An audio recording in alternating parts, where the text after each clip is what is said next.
Welcome to Florida Focus, a college football podcast. My name is Brandon. I'm a lifetime Florida State Seminole fan. And I am Chris, and I am a happy Gator fan. And we are putting aside our differences as rivals, as I say through clenched teeth, to bring you the fantastic world of college football throughout the Sunshine State. Today we're going to recap the Sunshine Showdown. The Gators are victorious over the Noles 40-17. We'll whip around the rest of the state to figure out how the rest of the teams fared as well. So, all right, let's go ahead and get this over with, Chris. Gators are victorious at home. Pretty big margin. I was wrong in my prediction, but as it neared closer, I'm not going to lie, I kind of thought this kind of game would happen, and I was right. What are your impressions, some pros and cons, and your overall thoughts? This game played out exactly like most people thought it was going to play out.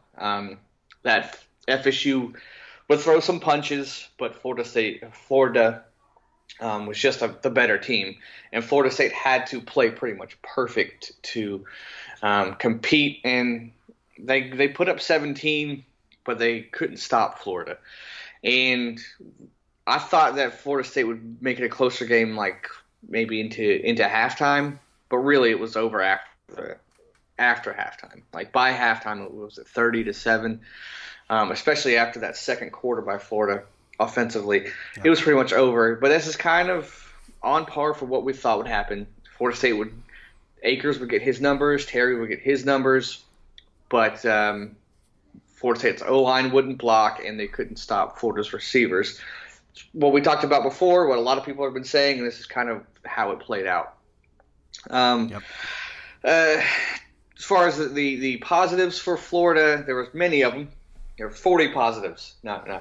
On offense, Trask and the receivers played well.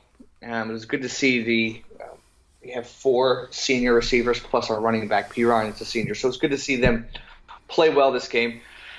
And the O-line did a pretty good job of protecting Trask. And what I really liked about our receivers is the downfield blocking, which has gotten better as the season has gone, because that's one thing that Florida was not good at, as the screen passes, mainly because of the blocking. You saw that was a strength this game, and also the yards after catch. For whoever was touching the ball, the yards after catch, even P. Ryan, was a big difference. And you saw that in the first 2 touchdowns with Swain's 2 touchdowns, where there's dump it off to him. And I'm going to interject and say that a lot of that was just poor defensive play. I think Florida State this is 21 or 22 missed tackles on the entire game. So you had guys that were just getting loose that just shouldn't have been. It didn't help when Nazrul Dean went out with an injury, and I'll let you continue in a second. But yeah, that certainly was another reason why yards after catch were so high here, it wasn't just the blocking. We were just, at one point, we're tackling ourselves. Coppins made a guy miss, so it just looked really pathetic. The passing game did whatever they wanted. Yeah, and I saw, like, outside of Nazrul Dean, the secondary, there was a big talent gap between the secondary and the receivers, and it showed on the field. Yeah. And then once Nazrul Dean, who was your best guy in the secondary, who was making tackles, he tackled everybody. Once he got hurt, it was kind of like, okay, that was your last hope, last gap there. Yep. On offense, it was also good to see Kadarius Toney. You saw glimpses, like once a game, you'll see him do some spectacular play. He had like 3 or 4 spectacular plays this game, especially that one where there was technically it was a pass, where it was a screen, a jet sweep type deal, where he took it up and weaved and planted his foot and went pretty far. So it was good to see him get more involved in the game. And I really liked the way that Mullen managed Jones and Trask. Sometimes I think he overthinks it and pulls Jones out too early or puts him in too early during drives or during games. But I think he did a really good job of when to put Jones in, I've been crying for this the whole season. Let Jones finish a drive. He finally heard you. Yeah, he finally did. So he's listening to the podcast. So that's good. Yeah. Thanks, Dan. But really, the story that second quarter, when we outscored Florida State 23-0. In that first half, I believe we scored on 5 of our 6 drives. Correct. And so everything was just clicking, and then we were kind of like on autopilot the second half, which I would have liked us to finish stronger. But when you go into the halftime against your rival 30-7, you got to feel real good, and that's kind of how the game finished. Another note: McPherson hit a 50-yarder. He missed an extra point, but hits the 50-yarder. Yep. Not like weird, but good for him. And on defense, the pass rush, I think we had 8 sacks, especially towards the end of the game there, where it was just pinning our ears back and going after Blackman. Yep. One thing I was a little bit worried about, especially after the Florida State's first drive, was Travis running the ball at quarterback, and he scored that touchdown. I was a little nervous about him, but we contained him when he came in after that first drive. We pretty much contained him. And minus that one play, we contained Akers too. He had that 50-yard touchdown run. Right. But outside of that, we pretty much held him in check, even in the passing game as well. Yeah, I think that the guys, the Gators played in position the entire night. Even the long play that Tamari and Terry broke on the first drive, Henderson still tracked him down, and that's usually a play that he's gone. So that's the difference in talent right there, is the speed, the tackling. And yeah, I think we had a total of 15 plays that were either 0 negative yards, which amounts to about 1 in 4, or even a greater position. So we knew that Grenard and company would be a lot of trouble, and they still were. Yeah. So not too many negatives, but I'm going to give Florida State credit. Like I said, they're going to get theirs. They're going to get their punches. Terry's going to get his numbers. Akers got his numbers. Terry did a great job of separating, and there was two plays that it looked like he beat the safeties deep in the middle. Blackman couldn't hit him. Yeah. I think the first one was Blackman got a lot of pressure, so he couldn't throw it correctly. But the second one, I think he just missed him. The game could have been a little bit different had he hit one of those. Yeah, I agree. I don't know if it really would have mattered at the end, because you have to still play 4 quarters. But it might have been a little bit closer than it really was. Yeah. But overall, Florida was just a better team. We kind of knew that going into it, and they proved it on the field. And this is what I like about Mullen, is his team is different. These games that you're going to get hyped up for, you're going to not just get hyped up for, but you're going to execute the whole game. And the teams that are inferior to us, we're treating them like they are, and we are finishing. Something you haven't seen in the past. You're definitely seeing that now with this Florida team. But those are kind of like my overall thoughts. I have some nitpicky negative stuff I could talk about later. But what are your thoughts as far as on Florida State? Yeah, so just to clarify on the deep Tamar and Terry plays, at least one of those he could have laid out and caught it. If he had just dove, then that would have been his. It wouldn't have been a touchdown, but it would have been a red zone possession. That, plus there was a 1 deep play, and why in the world are 2 receivers going deep and that close? That's not double streak. That's not a deep scissors route. I don't get it. And so just some confusion there. But those both would have equaled, at least, you would imagine in worst case scenario you get 3 points out of those 2 possessions, if not 10. Right. So I would put in the negative column, which I got to later. But yeah, Florida State did overall impress. I like that we went out and scored on the first drive. We went for it on 4th down. We didn't shy away from a game plan. We scored in the first drive of the second half as well, and we scored early in the third. So at one point, I think it was 30-17. That's as close as we ever got. Not that Florida was scared, and not even that point. I was like, oh yeah, there's a comeback. It's like, no, that might be all we score, and I was right. But Tamar and Terry has a great game. He breaks 1,000 yards in the year. Cam Akers got that one long run. He hits 1,000 yards rushing. That's very rare that Florida State does that. And can you imagine if we had a good offensive line, what those numbers could have been? Yeah. So for them to both do that this season, that's the most impressive thing on the year. A lot of mistakes, which I'll kind of hold off on, but overall, good atmosphere. Florida did do what they want. There's 2 points in the game I was kind of disappointed, which I'll get to in a minute. But I can't be too mad about this game. I know I got kind of excited, and the fan came out of me when we did the preview. I was like, oh, we're going to lose by 7. I almost immediately regretted that. And once the game started, and then Florida marched out on the first drive, I said, yeah, this is going to be a long night. Right. Yeah, you kind of once when Florida scored their touchdown first, I was like, sigh of relief. Okay, this team showed up, good. And then Florida State, to their credit, they throw a hook and ladder. They throw the RPO to Terry. Oh yeah. I think Neighbors got a catch on that, and they went on for fourth down, and they responded well. And I was like, oh, please don't let it be one of these games, please don't. But we stepped it up in the second quarter. Yeah. I will say this now, as flashy and as fun as Kadarius Toney was that whole night, he might not have had the flashiest play. That might have been Matthews and his heads up scramble softball pitch to Terry. Right. Making something out of nothing, which I thought that was really cool. Like, hey, wait a minute. Our guy does that. Your guy doesn't do that. So, yeah, Kadarius Toney, first of all, doesn't have any joints, number one. Yeah. This guy is just loose, and he's a greased pig. No one can catch him. But number two, yeah, we've kind of busted out some plays like that. Sideline to sideline on a football field is about 57 1/3 yards, give or take a couple inches. He ran all of that just to throw a 25-yard pass, and hey, it worked. Yeah. We've busted out a few of those, and that's exactly what you want to see. You're on the road against a rival who's a better team. You got to throw out some stuff like that. So even from the first play, I was like, okay, we're having a little bit of fun here. And that's kind of the difference that we saw, just a slight bit of maturity with Haggins as a head coach over like defensive line. At least we had some of those things just like, oh, that was kind of cool. Yeah.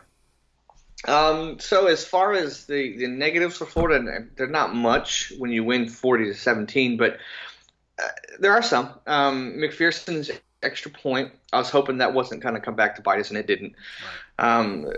Trask did real great at following his progressions and following his reads and checking down and hitting the mid-level routes, the outs. But the deep passes, he just could not connect on the deep passes. And that's one thing that Felipe Franks actually, I think, was his strength, is hitting the deep ball, his accuracy deep. Trask just, at least in this game, couldn't hit the deep ball. But, yeah, that's nitpicking. The running game wasn't the worst, but it really wasn't the best. But you make up for it with the screen passes and guys like Kadarius Toney running the ball. So that was fine. But the running game was slightly better, but still not where you want it to be. But at this point in the season, we knew who we are, and that's what it was going into it. You guys still outrushed the Knowles somehow. Yeah, a lot of it because of sacks. So, yeah. And Freddie Swain muffing the punt. That is something that I was thinking this whole season. It's like, he's not the best returner, but he's always secure with the punts. You never see him drop one, and you see him drop one.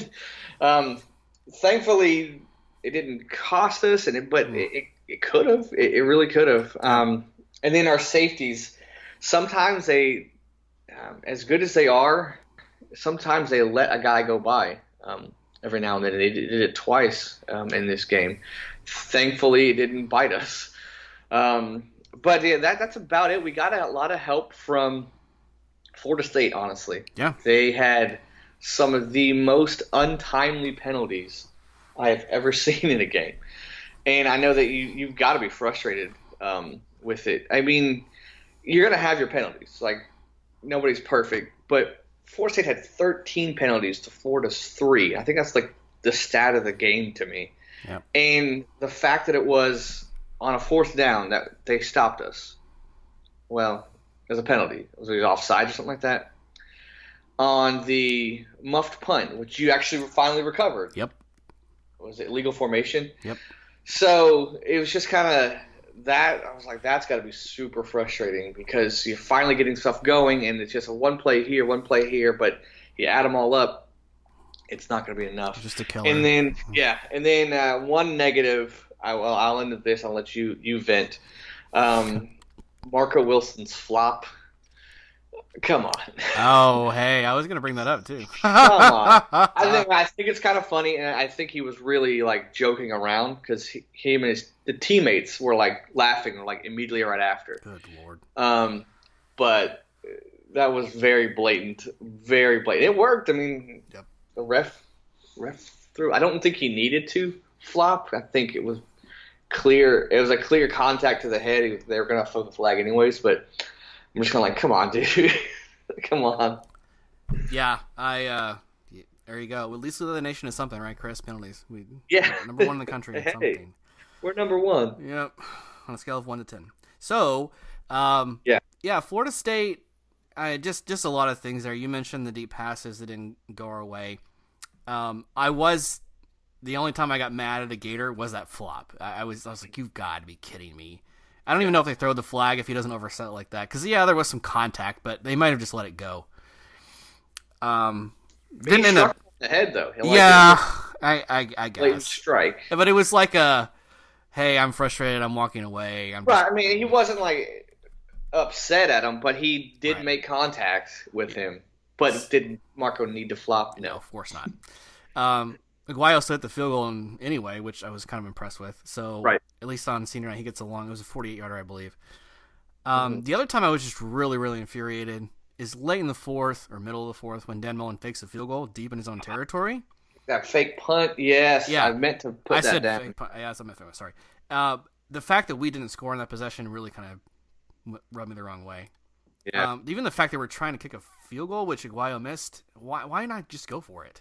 Mm-hmm. We're down by 23. So that was the only, like, one of the coaches said. I was like, okay, Haggins, there's no reason. And if you're going to go for a fourth down, you got to call 3 better plays on first, second, and third. Yeah. Because that was your last chance to score, and you probably knew it. Yeah. So that was the only other time I got kind of upset. Other than that, I already mentioned the missed tackles. No matter what we did, Chris, we could not get pressure on Trask. We were disguising blitzes. We rushed 3 and bring a delayed blitz. We'd rush 5. We would bring a delayed blitz from the linebacker spot. We'd blitz a corner. Nothing. The offensive line picked up every single blitzing scheme we could think of. And that's why he had all the time he wanted, especially the touchdown pass he threw. I think it was the second or third quarter where the receiver skirted down the sideline. Just plain, yeah. Unnecessary. Well, that's one thing I've noticed with Trask over the course of the season. Early on, I felt like he wasn't making his reads and held the ball too long and causing sacks. He's gotten a lot better at that. A lot better. I think the O-line's gotten a little bit better. We've tweaked some things and moved some guys in and out of it. But yeah, they did a great job of protecting him, and he's gotten a lot better at knowing his receivers and trusting his receivers. Okay. So yeah, but the Gators are really good at football. Yeah, a little bit. Not the best, but definitely in this game. Yeah, and I mean they showed why there's such a gap right now. A lot of things that a Florida State Florida game should look like are not looking like the way they should. And I think you and I both agree. We're looking for the teeter-totter to go back equal again because the last, decade or so, we haven't been on the same talent level for a while. Yeah. I think Muschamp beating Florida State in 12 was like the only game where I was like, okay, these are pretty equal, but Florida still wasn't a fun team to watch when Muschamp was there. Still won in Tallahassee. But other than that, one team was just way better than the other one. Right. And I knew the streak would end. I think what I said previously, they'd lost. Their last home win against Florida State was 0-9 with Tebow. I was like, yeah, they're going to break the streak this one. Yeah. Finally breaking some streaks. Finally. Yeah. I think Florida State, depending on who their coach is, I mean, I think it's going to take them a couple of years to get back to. And that's probably the reason why this loss, although I don't justify it, and we just look so bad on the field, it doesn't hurt as much as it would. Like, let's just say Taggart was still there and we lost like this, I'd be infuriated probably. Yeah. But the fact that the team is looking to make a change and this is already in progress, that makes it a little bit easier to stomach. Mm-hmm. Not much. Right. But you never know how things are going to play out, and you never know who. We don't still at this point don't know who Florida State's going to get as a coach, but you got to think realistically. If the way things are going, you think next year Florida State has Florida at home, but they're going to have their first year coach, and then the following year, it's year 2 of Florida State's new coach, but now it's in the swamp. So realistically, barring an upset, 3 years out is when you really can pinpoint this game is where the talent might be close, you know? Talent-wise, I mean, you still always have a chance to win because the talent. Right. I mean, in this game, if you looked at it, you had the two key players with Akers and Terry that you could have made it close and given the Gators a scare, but you didn't because you couldn't block anyone. You couldn't tackle anybody. You forgot all the basics. But yeah, I think that's a pretty fair assessment. I would like to think of the second year we have the shot. Definitely not next season, though. Yeah. I mean, Trask is going to be back. And, so I mean, obviously, Florida State could have upset both years, right? But I think just seeing how college football works, probably 3 years out before you're like, okay, this game is a good chance to balance things out a little bit. Gotcha. I hope I'm right. I hope it's at least 3 more years. It'd be nice to have 5, but I'll take 2 for now. I'll take 2. I hope it's the last time you win ever, but that's just my opinion. please feel free to be honest on the podcast. It's my trademark. Yeah. But yeah, I mean those are kind of my overall impressions. I was lucky enough to go to this game, and you and I kind of talked about this previously. Great atmosphere. You have the end of the third quarter tradition. Is the old boys of Florida? They got the name right? We are the boys of old Florida. There we go. So I wasn't even close. There's the new Tom Petty tribute song, which I like. Florida State started something similar after Burt Reynolds passed away, where they sing Eastbound and Down, which is the song from Smokey and the Bandit. Mm-hmm. So Tom Petty's Won't Back Down. That was pretty cool because everyone puts the lights on, and a lot more chanting going on in these SEC games. A lot more music. A lot more razzle dazzle. A lot more attendance. Did they have it's been a couple of years. Did they have like a hype guy like talking in a microphone during the games? They did. Like on the student section? Yes. Oh, that annoys me. Oh, really? Yeah, I don't because he was there a couple of years ago, and it just I don't know. I don't know what it is. I know they're appealing to the college age people, and I sound so old saying this, but I know like Auburn has one, and he is super annoying. Oh, well. And so I was like, oh, we're going that route too. Great. I just don't like shut up. Just let me watch the game. We have enough going on with the band and the cheerleaders and that guy next to me who thinks he knows every play. I don't want to hear this guy, but that's the old curmudgeon in me, I guess. Well, they did have Percy Harvin as Mr. Two-Bits honorary. That's cool. Yeah, that's a good call for that game. That game, yeah. I did see that. That was a good call. Yep. But I'm glad you got to experience that. Although definitely did not work out in your favor. No. But I went for the atmosphere, and it was a good one. I think that's something you definitely get your money's worth for. Mm-hmm. So I'm gonna give Florida some credit on that for sure. All right, are we done? Can I move on with life? Oh, I could talk about this game. I know you could. Out of respect for you, let's move on. Let's talk about something we both love. Oh, yeah, let's please. I cannot wait. We'll just go right into it. Miami. Miami not winning. Yes. Always a good day. Football game. Yep. And can you say, I want to say, can you say shocked, but seeing as they just lost to FIU, I don't know anymore. I just don't know. Like, Duke had lost like 5 straight. 5 in a row. And then they came out unprepared, unready again. Yeah. And lost by 10. It makes you really question some things. But Miami's still 6-6. I mean, they still go to a bowl. But and you did beat Virginia. That's one good win of the season. Yeah. But other than that, there's not a lot of highlights. Yeah. Florida State, I mean, beating your rival Florida State is that's good. A highlight. We're not a good team. We all I wouldn't know say that it's a now. quality win though. No, it's definitely not a quality win. And we had our back. Well, I guess you can call it backup quarterback that game. We decided to go with Hornibrook, but clearly he was not the solution. And yeah, you can call FIU a road game if you want, but it was in Miami. Right. Neutral. I would say neutral site. Neutral, technically. I don't get it. What were your thoughts on the game itself? I don't know, man. I don't know what to say about this team. They just don't know who they are. Yeah. They were. It was a back and forth game, and they had the lead going into the fourth, but allowing Duke to score 14 points, and they scored 0 in the fourth quarter. It's just unacceptable. I know that you're still trying to figure some stuff out, and you got guys that are in and out, but there's no way you should be losing to Duke. I understand. You just lost to FIU, but this is a bad way to end the season. I remember a few weeks ago we were talking like after maybe it was FSU they beat or somebody. We're like, oh, they should be favored the next few games, but they only won one of those.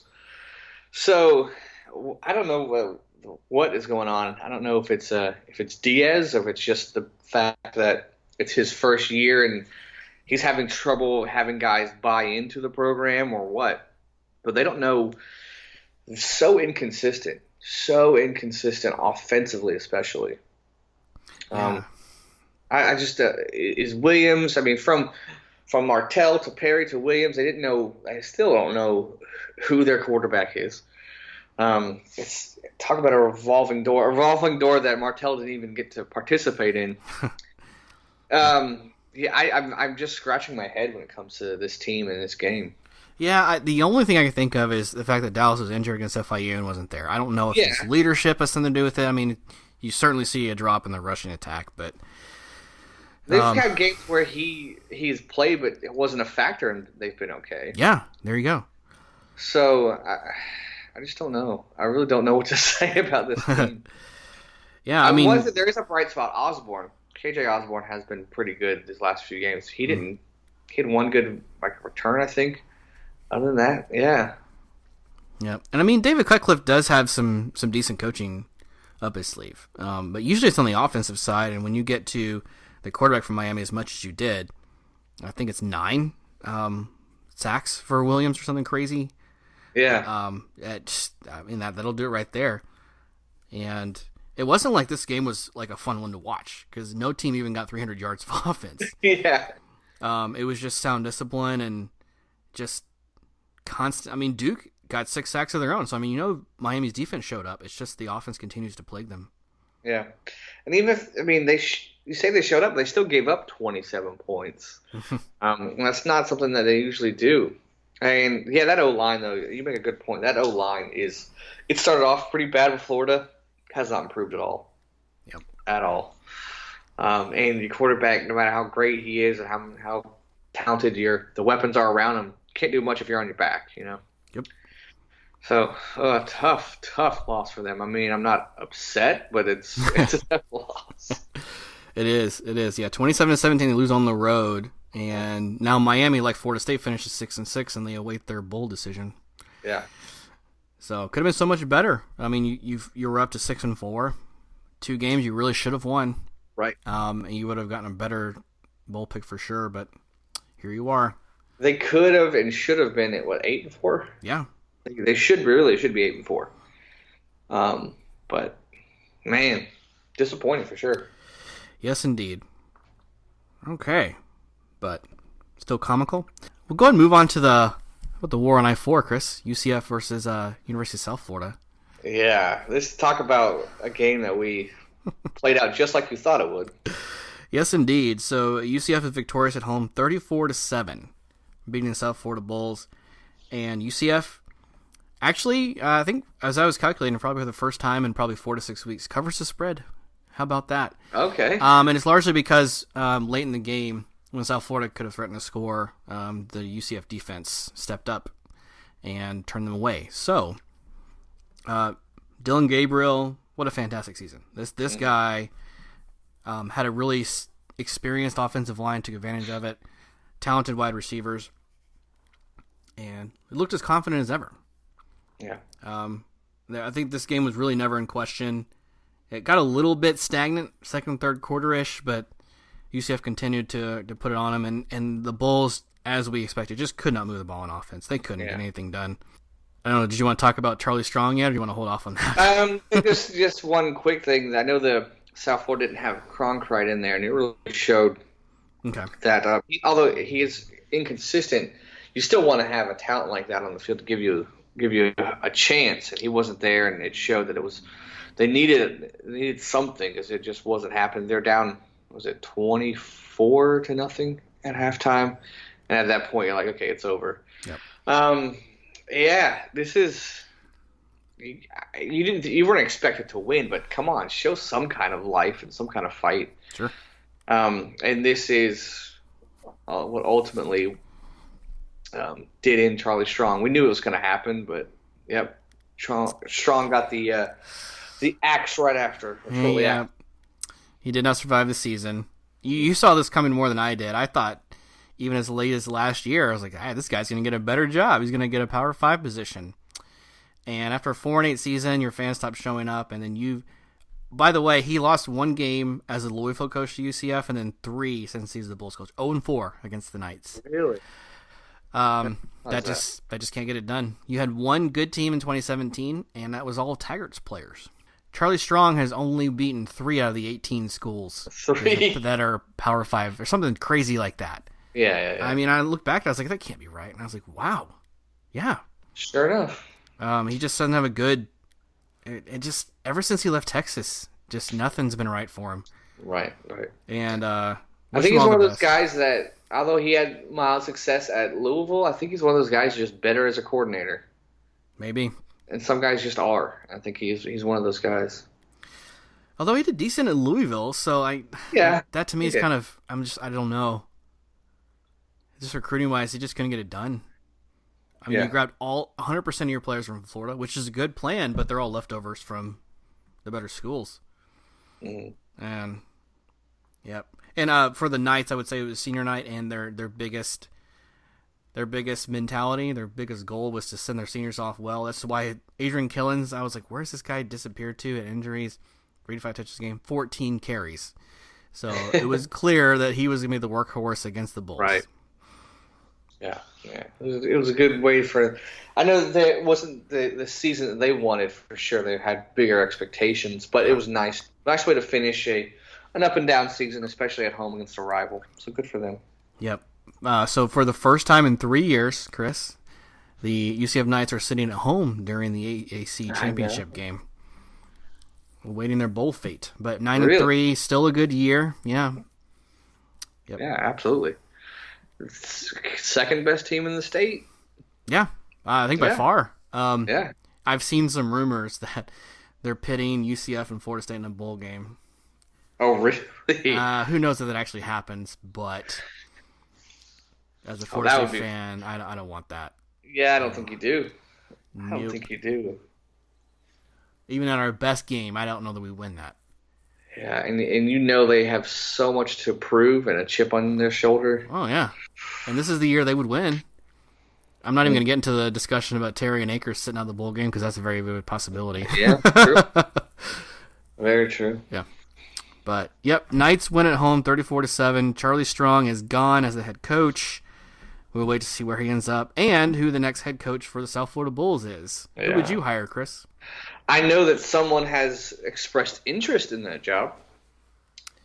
I don't know how serious they're going to take him, but Taggart has thrown his name in the ring there, or hat in the ring, or name in the hat. I don't know. Yeah, I think this is the best choice you can go with. If you're South Florida, I grab him instantly. It's the first call I make. Not even a question. And a lot of times we forget as fans what goes into a decision like this if you're a head coach. Taggart's family still lives in Tallahassee, and so does he. His son is a high school quarterback. This is 4 hours from home. You had success there. Your family are still Knowles fans, I hope. You ran an offense to perfection, and you turned that program around, and Charlie Strong did his best to not do that. I don't think there's a choice. You give Taggart whatever he wants, and he comes back. If you are, I hear you saying if you're a USF fan and you're saying, hey, do you want this coach that was here and his last stint he got fired from a job? Do we want that, or we want to look somewhere else? I guess you can kind of consider that. I think the other thing, if you're the like AD and uppers at USF, what you're telling yourself is he had a lot of groupified success. Western Kentucky and South Florida are the biggest two you can point to. Only one season in Oregon. Can't really judge on that. But he still went 7-5 without Herbert, by the way. And then he goes 19-12 at FSU. 9-12, excuse me. So I don't know if you take it into consideration and see it as a small sample size. Yeah, I think you're still okay with it. Yeah, I don't know if you're USF, you're like, this is like who else we're gonna get, right? I don't know if that's a hot ticket right now. So maybe you might have to. Yeah, go that route. I mean, I would guess group of 5. Your best bet is to give somebody who's a coordinator at a high profile school a shot, which is what Heupel was, if you think about it. Or you hire someone new and take a chance on them. But to me, Taggart's a known commodity, and he loves Tampa. So that's what I hope happens for 2 reasons. One of them's selfish.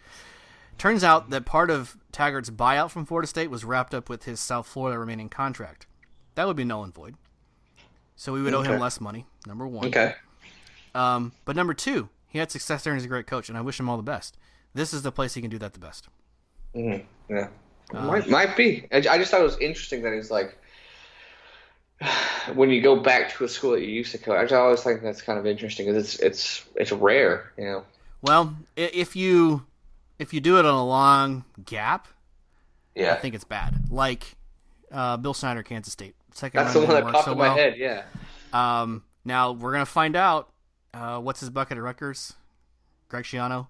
Just got hired back, 8-year contract. He was a coach there about 10 years ago. We'll see. Randy Edsel, UConn, not working out so well. Yeah. So some guys for second tenure, it's not always going to pan out. So I get it. You have a very valid point. Yeah. Interesting. Really interesting that the carousel begins. What do they say in NFL? You ever heard of Black Monday? No. Yeah. The Monday after the last game of the season where all the head coaches get fired that were going to get fired. Well, we just experienced Black Sunday. Black Sunday. Yes, we did. A lot of job openings out there. Charlie Strong was one of them. Yep. But, all right, so that's War on I-4, and let's move over to FAU. Gets a win against Southern Miss 34-17, and they're going to play for the conference championship game now with that victory. Robinson threw 3 touchdowns, all of those to Bryant. Harrison Bryant, 3 catches, 75 yards, 3 touchdowns. That is a good ratio. Yeah. That's real efficient right there. So, they handled their business and finished the season out strong. The Lane Train finishing strong, and talking about a guy that might be a head coach somewhere else. He's been saying, like, I'd like to be a coach here. I'd like to be a coach here. Pretty much saying I like to be a coach anywhere but FAU. But it's a great way for them to finish, and then they will be playing the only Florida school playing in the conference championship game. That? Good for them. And I know that their schedule was pretty tough early on with UCF and Ohio State, and it looked kind of shaky, but they righted the ship and righted the train, if you will, got back on track and finished the season out strong. Yeah, they did. And I mean, they had that one slip up against Marshall, and it was a really close game down to the last possession. Other than that, they have been nearly perfect in Conference USA. And I got to give my hat tip of the hat to Lane Kiffin, because after Kendall Browse left, I really thought he wouldn't recover. And last year they went 5-7, and I thought that was proof of that. But then he turned it around this season. Yeah. And so, you win the games you should have. He handled FIU. He handles all of the other teams in there, and then you got a chance against UAB and the title game this coming weekend. Color me wrong. It is kind of weird. He keeps, hey, I'll take Arkansas. Hey, I'll take Boston College. Hey, I'll take Florida State. Yeah. I don't know the message it sends. I also don't know if the players really care or think he's very serious.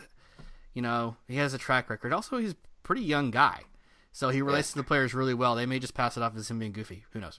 Yeah. He does have a history of this, so that is very true. And if you're at FAU, do you really have any leverage to be like, hey, stop? Because Okay. You're like, all right, I'll leave. Yep. So yeah. But it was good win for them. Not offensively, not like crazy, but I'm a guy that loves balance. 156 in the air, 144 on the ground. So that's a good stat there. It's a good way to finish the game. And Southern Miss kind of was going back and forth, kind of keeping it close just a little bit within striking distance. But FAU finished them off in the fourth quarter to win the game for Lane. Win the game for Lane. Yep. Division champs heading to the conference championship game. And yeah, it's funny. I think you and I both know our tendencies now. You're does your offense have ballots kind of guy, and I'm how many points do you score in the second half kind of guy. Okay. Both are equally important, I think. Well, I don't know about that. I think maybe, in my opinion, the points are more important. Clearly, the Gators were not balanced this year, which is okay. Well, still win. Very hypocritical because Florida does not care about that stat at all.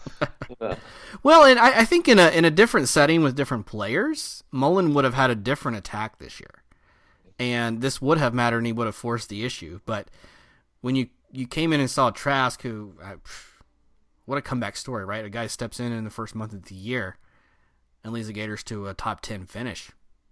And you got the receivers to do it. I didn't realize there were so many seniors until you mentioned that. What's the point? And you lost a guy to the NFL just last year. Not a lot of depth behind him yet. That'll probably change soon. Why run it if you don't have to? Yeah, no, I mean, it's working. Yep. It's working. All right, you want to just, since we're here, want to preview FAU's Yeah, sure, and then we'll cover FIU after that. Yeah. So, UAB, and I think the biggest thing, unfortunately for Florida Atlantic, I think the biggest story is UAB's recovery from losing their football team several years ago. Yeah. Look at where they are now. Coming this season, their only loss was to Western Kentucky, and then they lost to Southern Miss. They also played Tennessee, but everyone else they handled really well. The biggest thing that I knew that they were headed for a really good season was when they beat Louisiana Tech. Mm-hmm. No, I know La Tech had a lot of suspensions late in the year, and they lost some of their best players. This is a really good team. Yeah. And FAU certainly has some weapons. Since we cover them more, I know more about them than most people probably would. But I think this is going to be, even though the numbers don't say it, I think this is still going to be a very evenly matched game. And I had a feeling last week that Southern Miss was going to topple over the Owls, and I was very wrong. So I don't know. I have no reason to believe that Florida Atlantic struggles here. What are your thoughts? Yeah, FAU seems like they're rolling and they're on the right track. And you made a good point, UAB. What a feel-good story, and a lot of people are going to be rooting for them for many reasons. One, just to root against Lane Kiffin, but two, just it from where they came from to where they are now. It is a great story. We talk about FAU more, obviously, so I know them more, and naturally I want to lean towards them. One thing that does stick out to me, Johnson, the quarterback for UAB, 15 touchdowns, 13 interceptions. That's a little concerning to me, and just the way that FAU has been rolling, I gotta go with the Owls on this one. Yeah, I like I said, I just don't feel like there's a whole lot there. I've waffled pretty much all week on who I would take here, and I think Vegas says the Owls by 7. Mm-hmm. I'll take them by 2. By 2, okay. I really think the Blazers really give them some trouble, and I would not be surprised if the Blazers are ahead second, third quarter in this game, and the Owls have to really fight back to win it.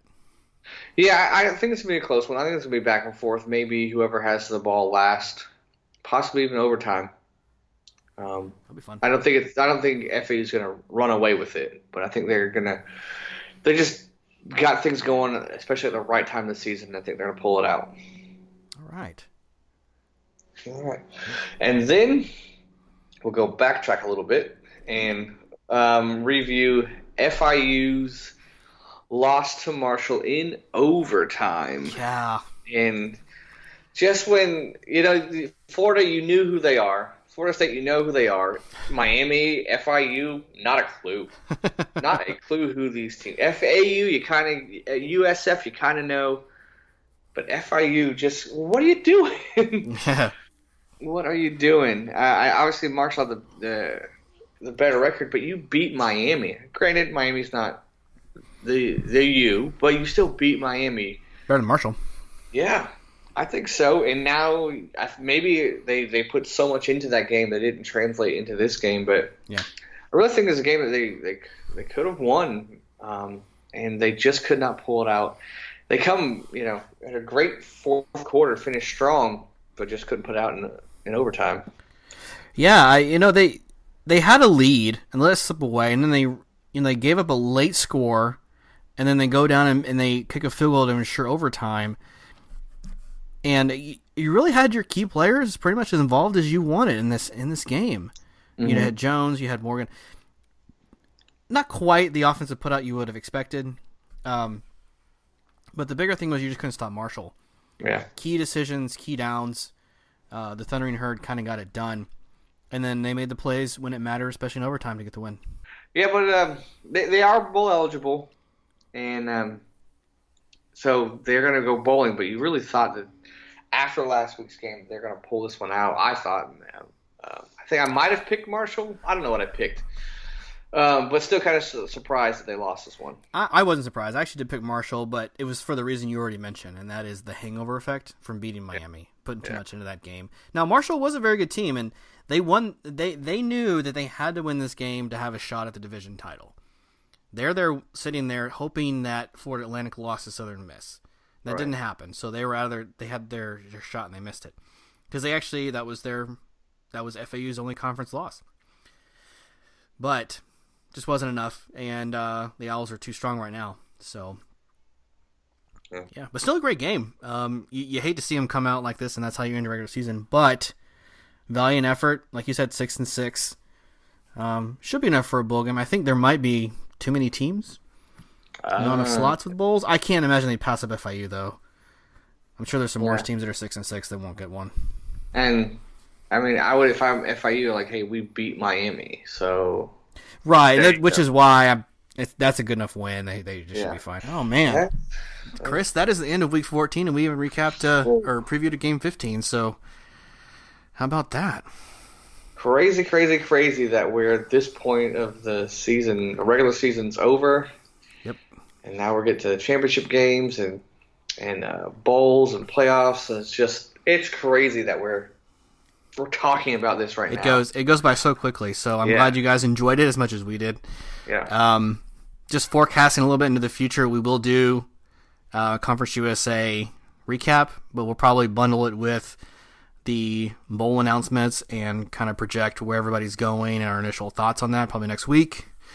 Yeah. And we welcome your feedback. Hopefully we'll be talking about Florida State's new coach. Yeah, so just a quick minute on that.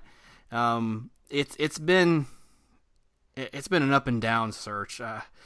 People were comparing it to like when Tennessee was looking for their head guy 2 years ago, and they're probably not wrong. It's looking a little bit crazy, but hopefully we'll give you some feedback and some initial thoughts as soon as this is announced. It's been back and forth. I know we announced on Twitter yesterday. We would let you know when it's there's been a lot of things going back and forth. They were getting the stadium ready for the new announcement, then they backed out. Then Matt Campbell signs an extension with Iowa State. Bob Stoops is essentially gone. There's rumors about Brian Kelly at Notre Dame. Nothing concrete. Then we're like James Franklin, but then he wants the USC job. But they're not firing their head coach, and so he may stay. But if he does go, then Matt Campbell takes Penn State. But then there's Mike Norvell, who still has a title game. Then there's, if all else fails, we'll probably hire Odell Haggins, give him 1 or 2 years. Who knows? There's just too many rumors out there for us to justify anything. So just bear with me, Chris. Bear with me, community. Once this all gets ironed out and we actually have something ironclad signed, hopefully this will actually get signed. Apparently Willie Taggart's contract was never signed in the first place. Then we will actually come to you with some actual feedback on the real coach and what we think. Well said. I thought that once the it's a Black Sunday hit and firings came and there's more job openings, I was like, oh, this might complicate things for Florida State. So yeah, it's interesting to see who they end up landing for sure. And then one quick thing, I know that the transfer portal is now a big part of college football, and it was announced earlier this week that Felipe Franks, quarterback for Florida, he said he's going to not stay at Florida and either jump in the portal or test the waters in the NFL, which I think it's probably the best thing for everybody. Okay. It just really stinks. He's had an up and down career at Florida for sure. Things seem to be going in the right direction for him, and you get that injury, and then Trask steps in, and then, I mean, if he were to stay, I mean, that's going to be a real tough thing for Mullen. Now you have 3 potential starters, with Trask, now that he actually was successful, and then Jones has been waiting, and then someone is going to – if Frank stays, I think Emory Jones probably jumps to the portal. Oh, okay. Or, I don't know. But I think this is the best thing for him and it's the best thing for Florida, that because it was just not enough room in that quarterback room there, So it stinks, but I wish him the best, and I hope that he recovers fully and that he can find a place. I think he needs to transfer one more year. I don't think he's ready for the quarterback, although he has like the physical attributes. Right. He's tall. He can run. He can throw the deep ball. Right. Like a lot of stuff that people are going to look at and say, oh, these are great for the combine and stuff. But I think he really needs one more year to get more experience, and I think it's just going to help him. Now, where he goes, I have no clue, but I think that's just the best thing for him. And it's the best thing for us, too, because Trask said he's coming back next year. So he'll be a senior. If Emory Jones can wait one more year, he's going to be the guy. I think he's the future. But you see that Mullen will use him for sure. And we're going to use him again next year. Which is going to see the field a lot. So just wanted to throw that out there and speak on it a little bit. It stinks that he's leaving, but I think it's the best for all parties. Okay. Yeah, thanks for weighing in. That was certainly a big headline this week. A much smaller headline, but still one of note from UCF. Quadri Jones, the third string for the Knights, will be in the transfer portal as well. Okay. Obviously, you see Dylan Gabriel this season. He is the future. He is the next Mackenzie Milton, if you will. Okay. Or the next Tua Tagovailoa. And I'm not joking when I say that. He was better in high school than him. So when you see that Dylan Gabriel has a 9-3 season his first year, and Mackenzie Milton, I think, went 4-6 in his 10 games, and even Blake Bortles didn't have a very good not a good record as that, it's time to probably go. Darryl Mack has been handling backup responsibilities, and Quadri Jones probably has a lot of talent out of Orlando, actually. He'll probably land on his feet in another group of 5 school, and he'll probably do really well. But it's clear with the Knights that Gabriel's the guy going forward. Right, yeah. Yeah, especially after this season, yeah. Yep. I think that might be it for now. That is it. So a lot of interesting content. Everything you will hear from us until, heck, Chris, next August will be kind of different formatting. We'll throw in some group of 5s. We're going to have our bowl predictions and bowl recaps. And yeah. I'm looking forward to the second annual Florida Focus Awards. I don't know about you. I was wondering, because we didn't talk about this. I was wondering if we wanted to continue that, because I wanted to continue. Oh, yeah. Well, second annual. And actually, I heard somebody correct me earlier. You can't call it a first annual, apparently. That's English. You can just say the first. It's not an annual thing until it's been a full year. Right. Now, I like first annual. Forget that. Okay. Well, anyway, it's down there anyway. So, yeah, the second annual, and I would imagine we'll probably do that early January after the full season's over. Yeah. But, yeah. Man, well, I think that fans, Chris, have plenty to weigh in on, Florida State, Florida, all the rivalry games, the War on I-4, Miami losing, all this good stuff. Charlie Strong, who will be Florida State's next head coach. Where can all of the fans and community send that feedback? You can go to FloridaFocusPodcast.com. That's where you'll find older episodes or ways to contact us. We want to hear who you think is USF's new coach, who you think FSU should hire. Maybe weigh in on the playoffs, bowls, whatever. I'd love to hear back from you. So FloridaFocusPodcast.com. Yes, and we love feedback. Send it that way, or you can leave it in the form of a review. You can hit the star rating, that's fine, but what means even more to us is if you actually type out a few characters, a sentence or two, and tell us that way as well. So, Yep. All right. Well, the regular season's over. Chris, any final thoughts before we sign off? No, just that it's great to be a Florida Gator. That's all. Oh. That's it. I'm done. I just want one last jab. Oh, okay. That was nice. That was good. Kind of by surprise, I'm not going to lie. No, all in love, all in good time. So, yeah, man, thanks for everything. It's been a great season. This is Brandon saying go Noles. Go Gators.